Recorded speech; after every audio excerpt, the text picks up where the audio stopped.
welcome to TIA Talks. My name is Jason, your host, and today I've got some amazing guests with me, Kay and Marisa. Welcome. Thank you. Thank you so much for joining me. Today I think it's a very special episode because TIA stands for so much. We aim to educate, elevate, and empower.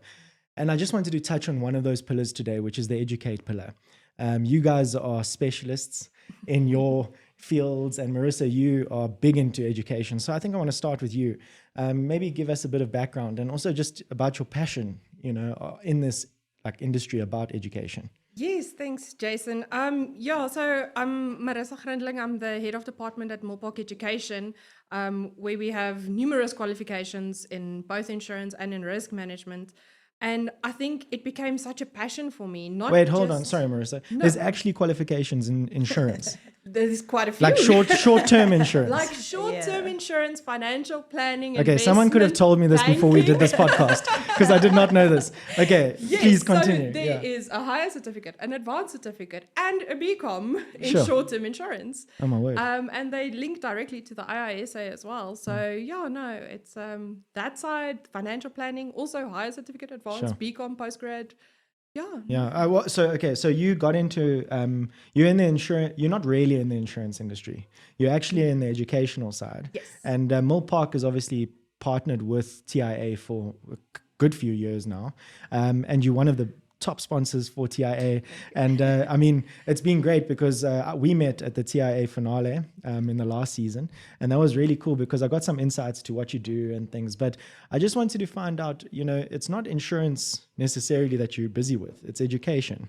So how did you get from insurance, why the passion around insurance specifically? Okay, that's quite a long story. I'll try and make it quite short. We have time, don't we? So, my dad actually in insurance for many, many, many years. And I remember when I was young, he went to London for the first time, and he used to go to Lloyd's to do the reinsurance for them and everything. And I was like, one day I'm going to be there. And so I actually started in the industry as a filing clerk at a brokerage. And I worked myself up and I studied. Yeah, we have to start somewhere. I have to start somewhere. And I worked my way up and I studied some more and studied some more. And then I started my BCom actually with Milpark. Okay. And I was playing around on the website and there was a career button and I clicked on it and it said... Opportunist, eh? Hey! And I was like, lecturer, short-term insurance. I'm okay, cool. Yeah. And I looked at the requirements. I'm like, I've got that. And I applied. And since then, I just completely fell in love with education and teaching and helping. I think that's the biggest thing. Sure. That's incredible because every episode we mention that people just fall into this industry. It sounds like you've had a bit of an ambition to be in the industry, which is quite cool. One of the very few. Yeah. It doesn't happen often. Kay, did you fall into it? Oh, so, I was just given an opportunity by somebody. I was looking for a job and they're like, come through to the insurance industry. Yeah. So I think that for me is where... What were you looking for? What, in terms of career-wise? Yeah. No, I studied BCom marketing, so I just come out of school. I got a marketing role, but it still wasn't paying well. At that point, you want to get paid because they assured you that after a degree, you're going to make money. Oh. So there was this guy, Andy at Southern Union, who was just like, listen, come through. It's not the biggest paycheck, but it will expose you to a big industry. So that's when I joined the insurance industry. It's now 12 years that I'm in the industry. So we're veterans now, I think. We are, right? I'm thinking, you entered TIA because you were obviously a contestant. Yes, 2018. 2018. Yeah. Where did you end up? So I was runner-up, so I came second. Oh, wow. I always get the guys that are just better than me. Can we get guests that finished outside the top 10, please? Gosh. Okay, so continue. I came second. I could have come first, but anyway, it's fine. That's a matter for another day. Sure. But I got the privilege to go to London, like Marisa's dad, and I was exposed to Lloyd's. So it's just phenomenal, and I think just seeing how big it is. I think when you're in the South African context, you don't realize how big insurance is. Until you get into Lloyd's and you see how professional, and I think for me that's what came through was it's these are professions, and I think that's what the IISA is trying to do, by giving people the licentiates, associates, and fellows, just to make them feel like they are professionals within the industry. So suited up, and I was like, no man, I need to go places with this industry. So I think for me, the passion is really around having people like Marisa's dad who have been in the industry for so long. How do we get the younger generation to actually intentionally want to be in the industry? Yeah. I think that's for me, something that is a bit lacking. Just make sure that people are really going to study BCom as a first choice. So not because they're in the industry and now there's a BCom, then they want to do it. But people who literally leave matric want to do an insurance degree and get into the industry. And I think that's how we're going to evolve. And I think just getting that knowledge, I think for me, the knowledge sharing is still a bit lacking. You get the platforms like TIA, which have made it great because we're passing on knowledge from one another. But I think organizations can still do a bit more. You've highlighted, obviously, there's a gap of some sort. Yeah. How do you actually correct that? You mentioned how do you get more people into the industry? That's one issue. And then there's the guys that are in the industry that want to grow in the industry that have not really either the opportunity or they don't know where to find the opportunity. Maybe I would want to start with Marisa on this one because you obviously provide bursaries, you give them, you've got an insight to the employment like statistics around in South Africa specifically. How does the insurance industry actually fare with when it comes to jobs, when it comes to opportunities, those type of things? I think the whole of financial services, we spoke about it earlier, 20% of South African GDP is financial services, is insurance, banking, financial planning, all of that. The backbone of the... That equates to 2.5 million people employed by the industry. Wow. Currently on only PNet, there's 10,000 jobs available. Wow. So in the industry, in the financial services industry, there is not a lack of opportunities. It is just going out there and getting it and equipping yourself with education. But I almost want to say not just, please, Milford, don't fire me. But not just education. You have to have the soft skills. You have to have the other things as well, not just the education. It's obviously a very big component of it, but there's other things that you need as well. Yeah. Would it be more so as an employer? Sometimes I don't know. I think employers get it wrong at times because we often look at competency over character, and we want to just get qualifications and all sorts of things going. But I mean, Kay, you've studied a lot. You've just finished your MBA. I've heard. Yes. How does that actually fit into, or how do employers actually kind of balance that? Because you've got character things that I think is so important in an employee space. Like you need to have these kind of traits to actually work with the people that I work with. But the qualifications, maybe they can come second. I know we're going to have differing opinions because I mean, we need qualifications. In the financial services industry, you have to be a minimum number that you need. Exactly. But does I growth think that's come... where the issue becomes nowadays is that we're looking at, I mean, I'm a hiring manager, so, I get these CVs as well. For me, as much as, yes, I've studied so much and I think it's really important, we need to look at the character, the soft skills, like Marisa said, because what's happening now is experience. And when you get into such, an industry that has got veterans within, when you come in with your BCom, you're not qualified enough because you don't have the experience. So how do we balance it out? And I think it's just the way in which people need to start thinking. And I'm hoping with the new generation of managers that come through, they are able to hire differently. Because I can tell you now, I've got this NQF 9, but it's not guaranteeing me anything. Where there's a 9. Yeah, so it's 9. So Aren't you busy with your doctorate? I'm 9. And Oh, then the wow. PhD is a 10. Oh, And then surely you should be done after that. No, but I'm done. I'm not going back to school. Matric is enough, people. I'm starting in July. Matric is enough, Come guys. join You can me. do Join it. Come on, you can character over qualification for you. No, I'm just kidding. Dr. K. Oh, Yeah. no, doesn't sound nice even. Anyway, okay, so just in terms of the character side, I find that outside of the workplace, you can actually educate yourself. Often we look at qualifications as a necessary evil. You have to do it to get the next step in your career path kind of thing. Yeah. But I find that the best growth that I've had in my own life, in my own personal journey, was number one, TIA taught me a lot, you know.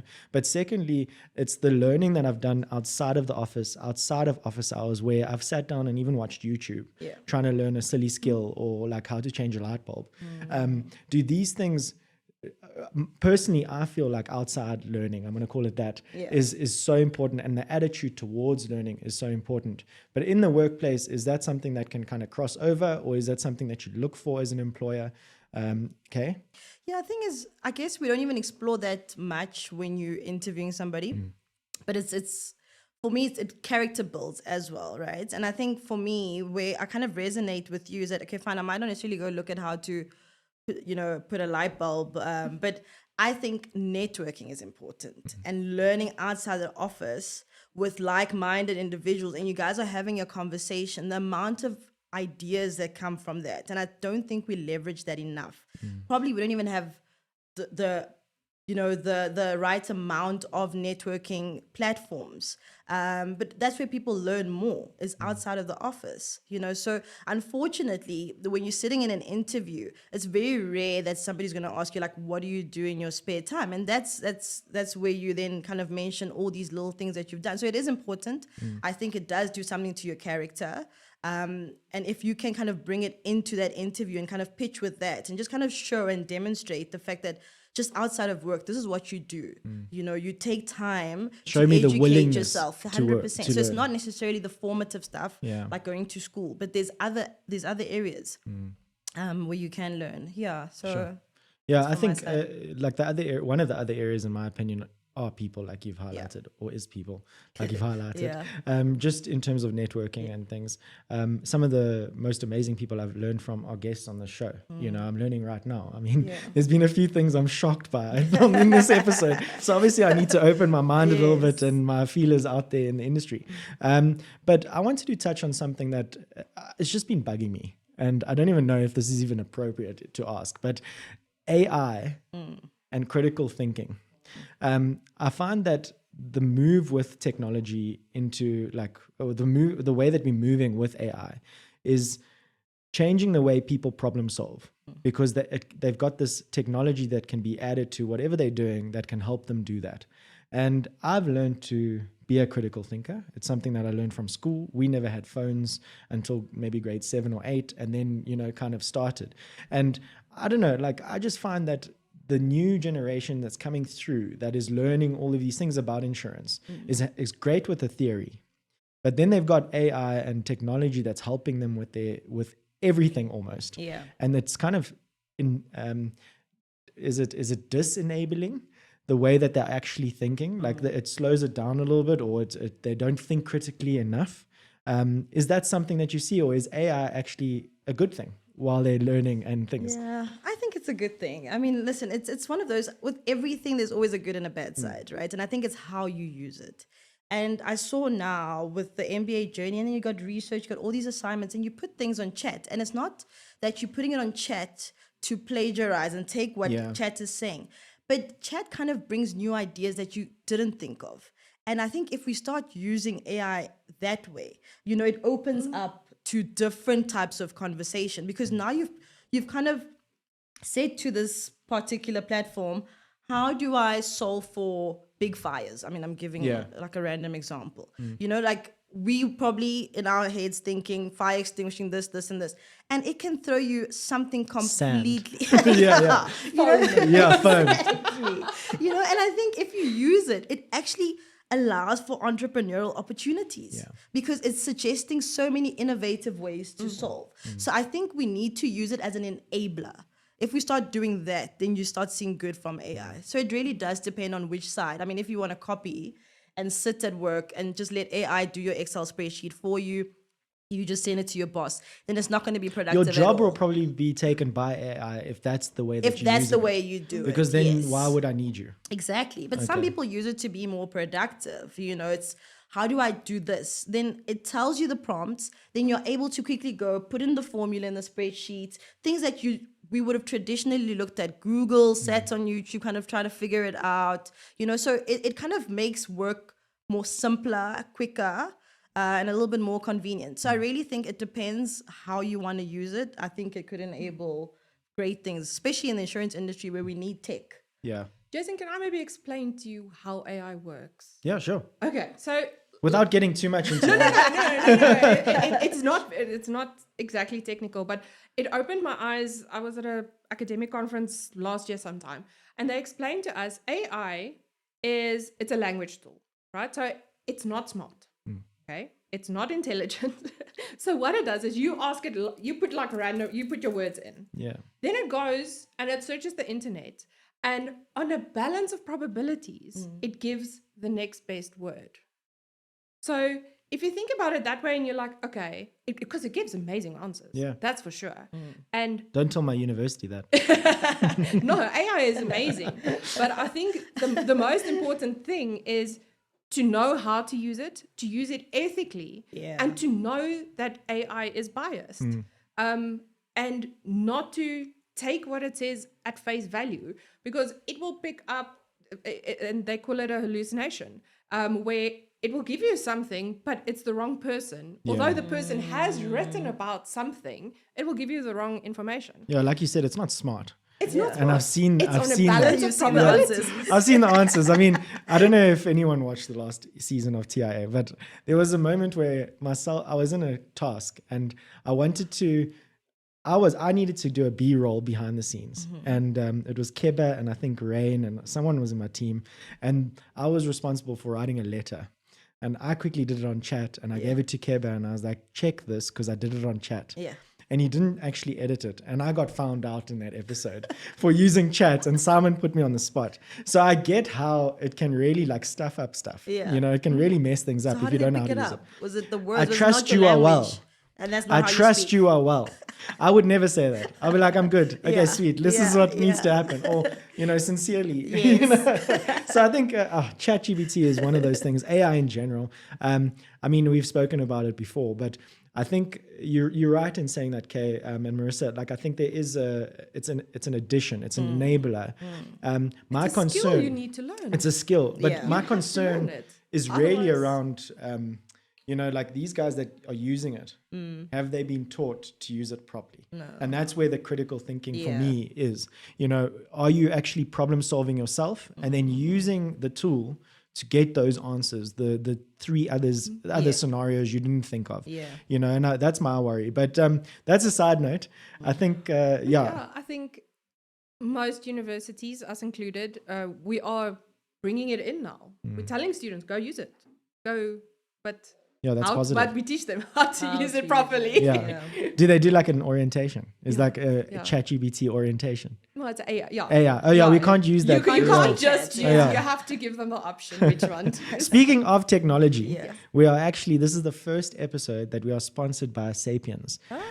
So software developers in our industry, Thank you. amazing. Yeah, I wasn't going to plan this because, but I'm so chuffed with that. So thank you, Yeah. Sapiens, for Thanks, hooking us up guys. with our coffee Yeah. and our waters and everything for this episode. I'm able to do this on a Monday afternoon. So I'm very chuffed with this. Anyway, so back to the episode. I wanted to chat to you kind of around how you would bridge the gap, the skills gap. We've spoken roughly about what's happening and things, but how do you really do this? It's a massive question, so I'm leaving it open for interpretation. Maybe Kay. Cool. Yeah, it's a big question, and I think I actually tried to undertake it with my research. That was actually a topic, but I scrapped it out because it was just too broad, right? What was your topic? So I ended up going into entrepreneurship, so it was more around business. But before that, it was really how do you bridge the gap between tacit and explicit knowledge in the insurance industry? That was the topic initially. Yeah. So I think we need to start looking at stuff like including things in our KPIs, because knowledge retention by a lot of people within the industry is huge, right? And I think especially the older generation, they don't want to kind of share because that's the one thing that they have right now that they can stand on. They don't have all these BComs and all these things that the younger ones are kind of starting to do. So I think they hold on to that knowledge as something to kind of keep them within the industry, which is understandable. Keep but I them think, relevant. Yeah, to keep them relevant. But you can only imagine how more relevant or how much more relevant they would be if they were kind of sharing it with the people below them. And I've always said, for me to shine as a manager, as a leader, my team needs to be standing out. Yeah. So if I can pass that knowledge, and it actually just needs one person to do it where they are. It doesn't necessarily need all these big things. I mean, TI is amazing and it's great, but we can do it in our current roles. You know, you pass it down to that 4, 5, 6 staff members that you have. You kind of constantly engage them, allow them to critically think. Because I think what we do is that we pass solutions to these people, or we just tell them to do something, they do it, you correct it, and we move. Yeah, we You process don't- monkeys. Yeah, you know, we don't enable them to think further or think outside. Give them case studies, show them based off that last rejection that we saw, what would you have done, right? And have like a knowledge forum within your team. It takes one meeting a month, probably. Does that just take kind of like, do you have to just be somebody as a manager that cares, that actually gives a crap about your staff to actually do that? 100%, yeah. Because I think what you highlighted is if the guys are being closed-handed about their skills and their experience, I've been blessed with mentors in my business where they will give me anything I've asked for, and they are not shy, and they just like come to my office and will tell me stuff, random info, and then walk out, and I'm stuck. Amazing. You know, but that's been a massive thing for me, and I just think that like they care about my development. Yes. That obviously has to be a big factor. It is a huge factor, but then how do you change the ones that don't care? Marisa? Write it into their KPIs. KPIs, no? So formalize It's a big it. one, right? You formalize it and you come with evidence. Mm. You need to have a portfolio of evidence on how you shared some sort of knowledge or whatever we can call it. Yeah. Yeah. Yeah, I think from as also we spoke about it earlier in that skills in the IMSA risk report for 2024-2025, the most critical thing, and they put it very eloquently, South Africa, as we all know, we have 10 million risks that we face on a daily basis, energy, political, all the stuff. The first domino that needs to drop is skills and education. Sure. So, and if that domino drops, everything else will fall into place for the country. And I'm not talking here about formal education or anything. It's skills. It comes back to that basic thing of teach someone how to fish. Yeah. And What I'm if not saying teach everyone how just fishing. Yeah. No, there are of other course. things, but What if? Okay, I've lost my train of thought. I need to come back to this one. You mentioned, we'll cut this out. This is the one time I need to get back to it. You mentioned something that I wanted to touch on with the fish. And I had such a good question. I'll move on. It was, no, I have to have it. It was so good. Because I really want to build on it. Sorry. skills gap. No, teaching somebody fish, the experience. It'll come back to me. I don't want to. It's fine. Sorry. We'll move on. No, that was my bad. No, man. No, it's gonna bother it's you. gonna bother me. Let me Yeah. just think, guys. Marco, you'll edit, please. Yeah. Do you want to repeat what you've said roughly about IMSA? Okay, so Just because I want to so jump in the somewhere IMSA 2024-2025 risk report for South Africa, we have all these risks: energy, technology, cyber, climate, everything. And obviously skills and education is quite high on there. But skills and education impact all the others. And it is the first domino that needs to drop to fix this country. Yeah, I think education is foundational in everything. Yeah. Yes. I was a teacher for grade 8 and 9 maths. Oh. And I wanted to mention that. I think I've mentioned it in all the episodes. But I just felt that the transferring of, or me teaching somebody something else was so rewarding. best feeling You in the know, world. it is. It's amazing. the I've best got feeling in I've the got world. kids that have, well, they're not kids anymore, but they've messaged me 10 years later after I'm in insurance now, you know, and they've said, "Oh, sir, thank you so much for this." And I'm like, So this is amazing, incredible. You know, we don't see the ripple effect of the little bit of time or care that we've taken for that person. But my point is actually just the passing of knowledge. Yep. is sometimes not actually seen as this massive rewarding thing, because it takes our time and it takes our effort. Marisa, I can hear the passion in your voice when you speak about education. Do you have a teaching background or anything like that? My mom was a teacher. Your mom was a teacher. Okay, so good moms are usually good teachers. Yes, So- my mom's a teacher. My mom's a teacher. It's in my blood. Yeah. My mom's the teacher that still beats me. teaches maths, with by the way. maths, with the wooden spoon, eh? Yes. So just your passion in general for education. So where did that come from? I think it's when I started as a lecturer, because I didn't have any educational background when I started. I think what Milpark does very well is that we teach so practically, and we don't hire people with academic well, obviously you have to have academics behind your name. Yeah. You can't teach if you don't have it, but we generally hire out of industry, because I always tell them we're not teaching a bunch of parrots. Yeah. We have to teach them things that are relevant. Sure. So we hire out of industry. I've never hired anyone with that has purely academic background. And there's obviously so many opportunities outside of insurance Yeah. that the guys in insurance can actually look for, or people that wanting to enter the industry. It's kind of, there's like branches of things. I mean, we've mentioned actuarial stuff and all these things, but we've got hiring managers, we've got lecturers. There's so much opportunity. You can literally study anything and come into insurance. Yeah. Yeah, because You can study HR. And that's you can coming from study the university mar- itself. No, you can study anything Yeah, that's sure. and go into insurance. There's nothing in this country that financial services does not touch. Yeah. Construction, retail, I supply wish chain, the everything. financials would touch my pocket. That's that I would don't be mind great. much about the services, Oh man. Kay, I would like to talk to you about your TIA journey. Yeah. Just a brief little thing, because I want to know, how did it actually change you? Because a lot of people have told me that it was a life-changing experience. Yeah. Or at least a personal development experience. How did it kind of affect you, the whole process and the show itself? I think for me, it actually affected me before I even started, right? Because, the people that watched then knew that I had applied 4 times before I got in. So that taught me a little bit of resilience. So that's why I said there was a lot of learning before I even, went on to the show. So you applied many times. I applied 4 And times. then- they probably felt sorry for me, and they're like, "Okay, let's bring this girl." And in. you came second. And I came second. Can I just say, I also applied for the first episode but didn't get in. Okay, try again. Oh. Keep trying. I'm 3 more told now. times. What do they say? If you can't do, you teach. Yes.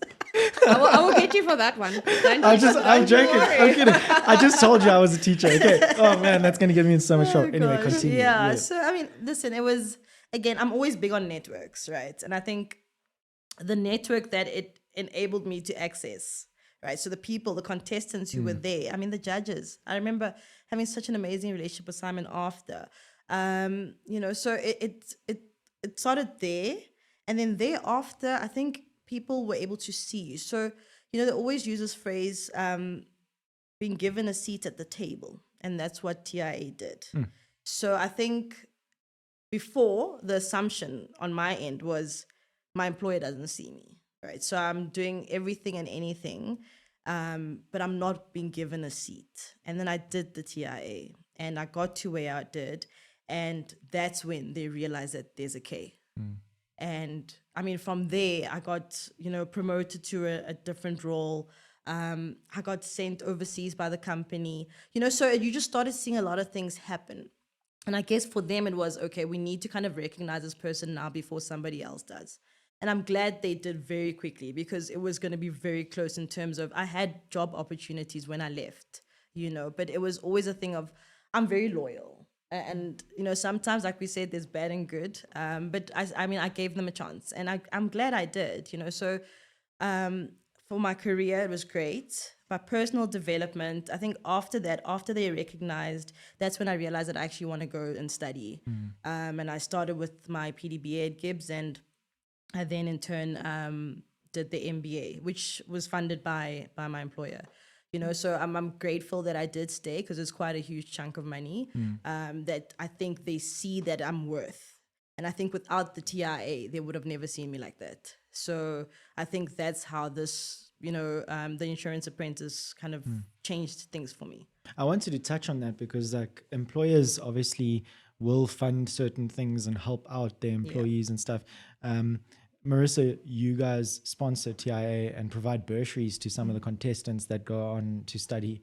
How does that actually work? Do a lot of companies get involved and actually use the SDL and all of those type of things to train up their staff? Most of our students study on bursaries from their companies. And yeah, they do very well. We even have like set programs that specific employers will buy, and they will buy like extra lectures and extra things for their staff. How does one get involved in this type of thing? like, is it just the employer has to take initiative and they have to I like think it reach comes out? down to the employers, but I think there is so much funding out there. You have INSETA. Employers can apply for funding from INSETA. They have their learning and development grants. They have all those things. So I think most of them have it. You just have to go find it. Go And talk anyone to them. anyone go talk can to apply? Go talk to HR and Yeah. And anyone can apply for these bursaries, skills. Sure.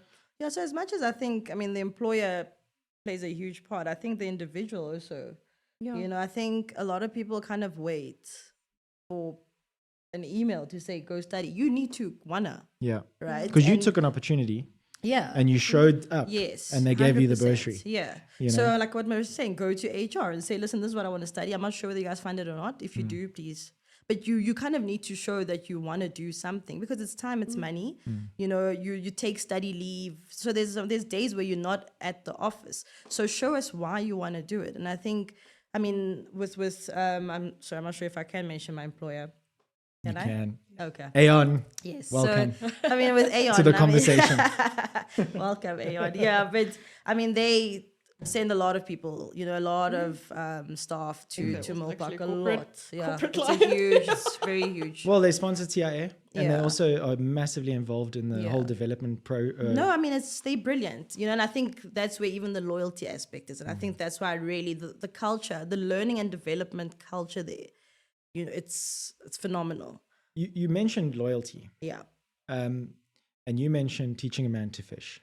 And I wanted to know, how do the industry actually retain these people and keep them in the industry or even at the company, because a lot of people, I mean, you mentioned it, when someone leaves varsity, they think they're going to earn this massive paycheck. I remember in 2012, the average graduate leaving with a BCom was going to earn 12,500 Rand a month, most likely in a thing. I don't know, Marisa, you could probably tell me I'm completely wrong, but that was back then. Sounds about right. Yeah, and people think, no, I'm going to earn 50 grand when I leave varsity and everything's going to be great. How do they actually retain people, or is there something that we need to do as an industry to start keeping the people in our industry? Sure. I don't know if about the industry doing things. Obviously, I think each organization has their own talent retention strategy, but it's great to see that there's so many opportunities and people being able to move around. You can only imagine if you were at a particular organization and there's no other opportunities for you to leave. Like Andrew Coots. I think I'm just going to mention one. Okay, anyway. So I think it's lovely that there's so many opportunities within. So you're at Aeon, but you know that you can go elsewhere. So that's great for the industry. How the organizations themselves retain their staff it's important, because you don't want to spend and invest. That's what it is. You're investing in an individual, right? It's by hopefully funding that learning and development. Yeah. I mean, by sending somebody to give to do the MBA, I mean, it's over 500,000. So how do you then retain Kay after she's done? And I think these are the conversations that, organizations need to have. Maybe speak to even Milpark. Okay, guys, what post the BCom short-term insurance? What do we do to kind of bring that skill into the organization? So is it like a development plan then that you'd be put on? It should be a development, 100%. And it needs to be done so well, because you'll end up having people who have gone 3 years studying at Milpark and then they're still sitting in the same position for years. So we're no longer leveraging what they studied. Then it becomes meaningless. All you have is just the BCom on your CV, but you don't apply it. And I think if organizations can start shifting that, this industry will blow up, because you'll have such knowledgeable people within the industry. Yeah, just transfer the skills Yeah. and then skill them up. Yeah. And just let go a little bit, as an employer, as an experienced manager, be open-handed, I call it, Yes. Yes. Yes. Marissa, do you want to add to that? Just in terms of retention and those type of things and loyalty even in there. Yeah, I think it's always a thing. So, look, I've been in one big corporate company in my life, so I can't really speak to it. But for me, what I do as a leader is give people responsibility and don't be scared. Yeah.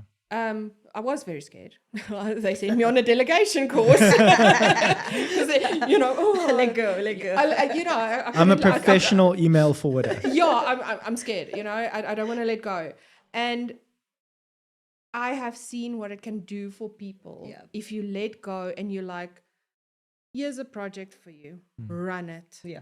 They bloom. Yeah. They just, they run it. Yeah. And it's amazing. Yeah, I think it's that empower thing. You empower people Yeah. to do what they want to do, or not what they want to do, but Yeah, or what they might, sometimes you figure it out on the go. Yeah, I've realized life is a bunch of steps, and often we just trip and fall up and down them, and then we get back up and we hold the railing, and that's usually another person, and then we continue climbing the steps, but those steps never end. Yes.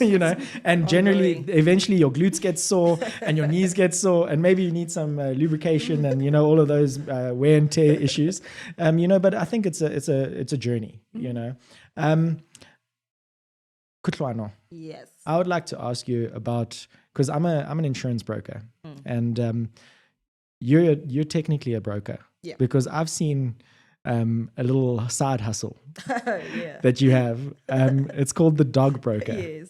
And I saw this online, and I thought, I'm not even going to look at what it is. Yeah. I want to hear from your mouth. What is a dog broker? Please don't tell me it's like the middleman. It is. For it is the middleman. It is, yes. That's what a broker does. We're the middle, right? Okay. So because, that was my profession. So this actually started as a very sad little story. I'll quickly just summarize it. But I lost my dog in 2020 in December. And we just had her COVID. for like 7 months. It was COVID.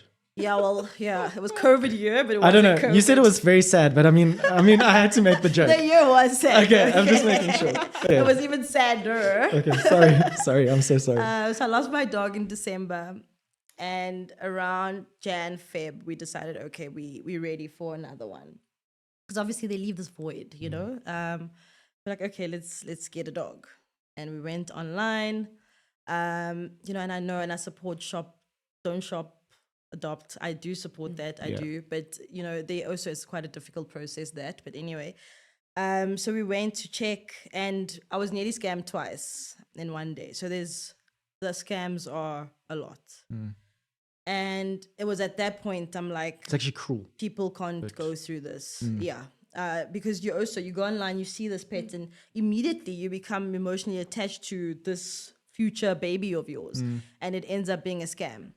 So I decided, no, this can't be how people, this is such a joyful moment, for, you want a new pet. And so I was like, I'm going to help people. So I'm going to create a network of breeders, and I make sure that they're obviously ethical, not puppy mills. I actually visit each and every, I need to say it to my employer during the weekend. During the weekend, after hours, not in the week. Yes.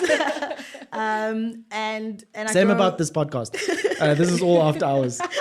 Exactly. Yeah. I came here like 4:30. Yeah. I was 5. Come on, I work until 4:30. Anyway, continue.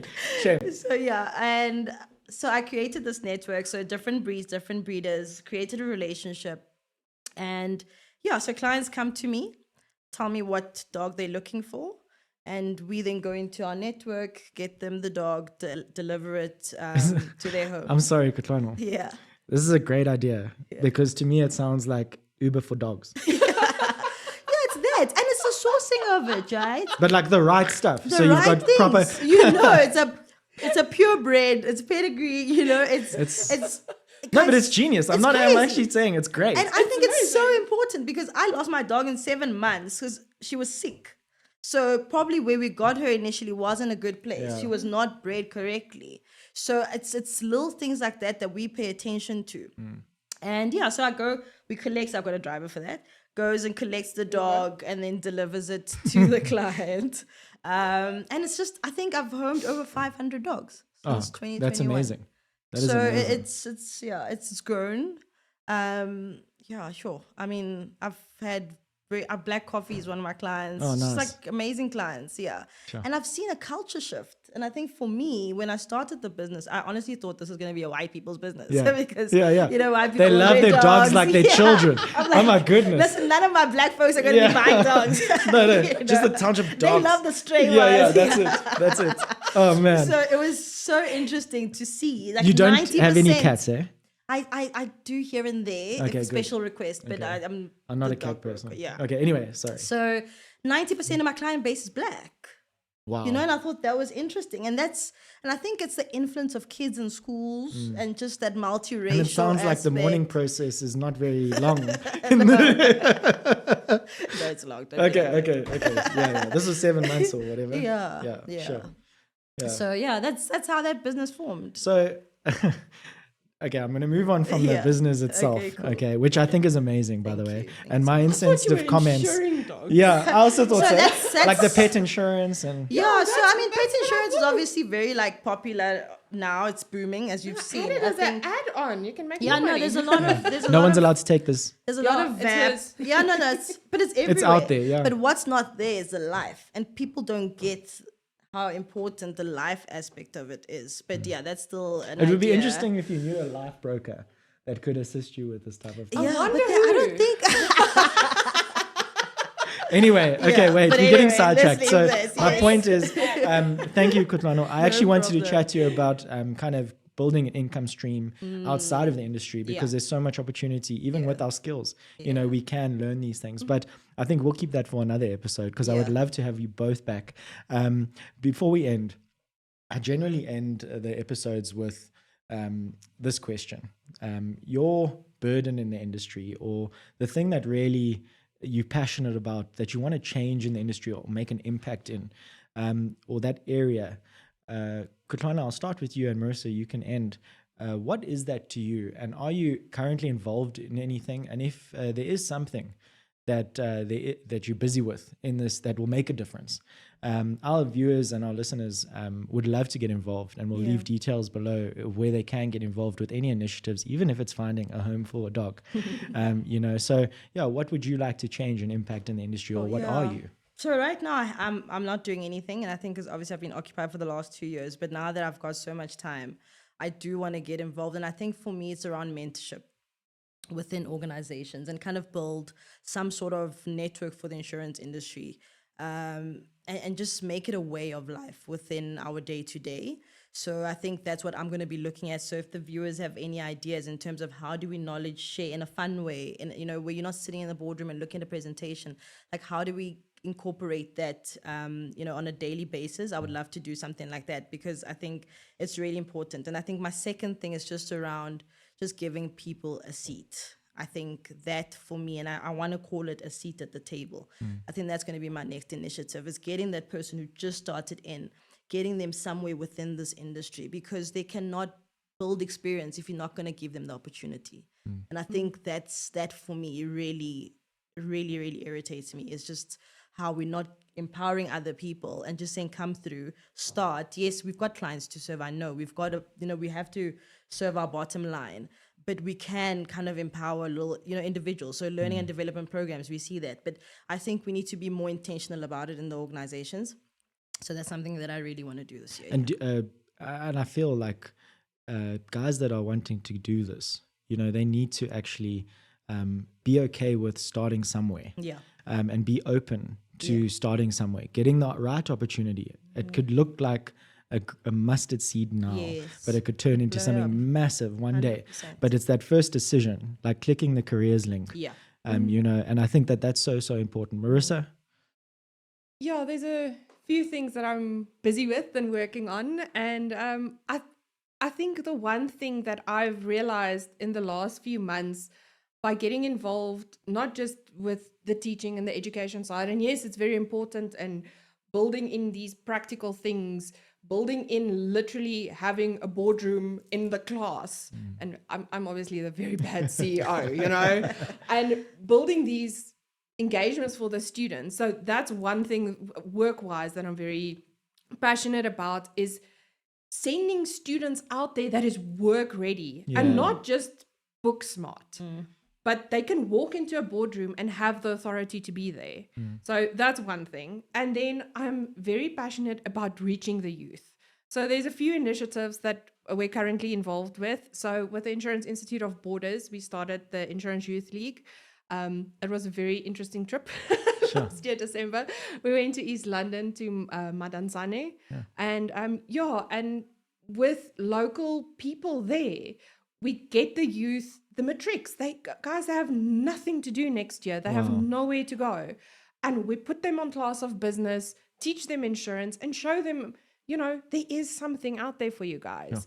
We're also going in March, me and my team, we're going to a youth empowerment expo. So, but I think the one thing I realized is, yes, and my personality is, I want to fix the whole world. I want to fix the whole of South Africa. I just want to teach everyone. It doesn't need to be that big. Start where you are. You can change one person's life.